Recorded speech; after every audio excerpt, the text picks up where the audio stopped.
ఈరోజు ఈ కార్యక్రమం యొక్క ముఖ్య ఉద్దేశం ఏంటంటే మన ముఖ్యమంత్రి గారు రేవంత్ రెడ్డి గారు మరి తెలంగాణ రాష్ట్రంలోని విద్యార్థులు ఎదుర్కొంటున్న సమస్యలను వారి ఆహారం విషయంలో మరి గత 10 సంవత్సరాల నుంచి పోయిన ప్రభుత్వం మరి వాళ్ళ మెస్ ఛార్జీలు పెంచలేదు కాబట్టి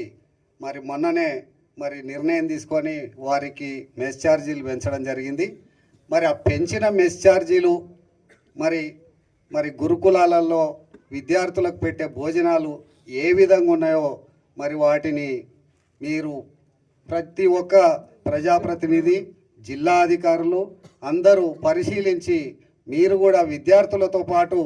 మరి మీరు కూడా భోజనం చేసి మరి ఏ విధంగా ఉంది అక్కడ ఉన్న పరిస్థితులు ఏంది